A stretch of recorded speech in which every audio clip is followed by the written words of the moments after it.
हम लोगों ने 2023 में इस प्रोग्राम में एनरोल किया था, जहाँ पे हम लोगों के स्कूल में शुभम सर आए थे, हमारे जो मेंटोर है, हमारे जो टीचर हैं, वो एक प्रोग्राम लेके आए थे ड्रोन वॉर्स। इसका पहले एक प्रेजेंटेशन हुआ था, फिर उस प्रेजेंटेशन में हम लोग को सब कुछ बताया गया था, जैसे कि इसमें क्या होता है, इसका फायदा क्या है और इसमें हम लोग क्या क्या चीजें कर सकते हैं, इसका हमारे देश का क्या फायदा होगा।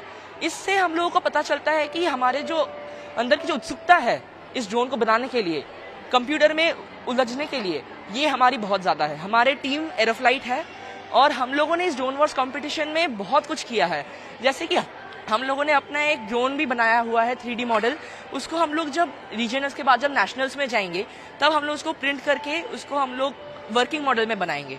हम लोग की अगर फंडिंग की बात आती है तो फिर हम लोगों ने बहुत सारे कंपनीज को स्पॉन्सर्स लिखे थे, हम लोगों ने बहुत सारी कंपनीज को ईमेल लिखे थे, बहुत सारे कंपनीज में गए थे, हम लोग उन लोगों के साथ बातचीत की थी। फिर सूरी कंस्ट्रक्शन एड्स हम लोग के साथ मान गए हम लोग को स्पॉन्सर करने के लिए। फिर जब हम लोगों ने उनको बोला तो वो बहुत ही खुश थे कि ना हम लोग इतने छोटी उम्र से इतना कुछ कर सकते हैं, इतना कुछ पा सकते हैं। इसीलिए ये जो अपॉर्चुनिटी है ये बड़े कम बच्चों को ही मिलता है। देखिए, सबसे पहले तो मैं आपको बताना चाहूंगा हमने ड्रोन्स को इंट्रोड्यूस क्यों किया। जोधामल स्कूल एक फ्यूचरिस्टिक स्कूल है और हमें लगता है कि आने वाले समय में ड्रोन की काफी इंपॉर्टेंस बढ़ने वाली सोसाइटी में।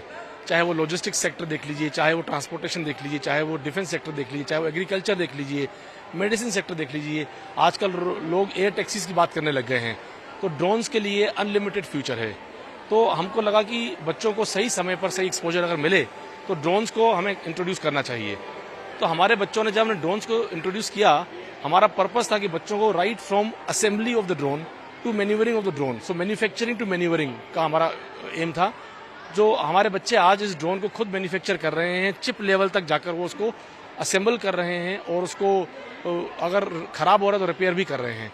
और मैन्यूवरिंग भी आपने देखा और अभी आने वाले कॉम्पिटिशन में देखेंगे किस तरीके से उसको मैन्यूवर भी किया जा रहा है। तो मुझे लगता है, और सिर्फ एक साइंटिफिक एस्पेक्ट ही नहीं, इसमें हमने बच्चों के लिए एक कम्युनिकेशन, एक कॉमर्शियल, एक फाइनेंशियल एस्पेक्ट को भी कवर करने की कोशिश की है कि हमारे बच्चों ने खुद apart from designing the drone, they have prepared the team. एक लीडरशिप की डेवलपमेंट हुई है उनके अंदर। अपने स्पॉन्सर्स को ढूंढे हैं बच्चों ने, लेटर ड्राफ्ट करके उनको अपना एक प्रोजेक्ट समझाया है जाकर और स्पॉन्सर्स ढूंढे हैं। तो right from scientific to financial, it is a complete package of a child's learning and child's growth.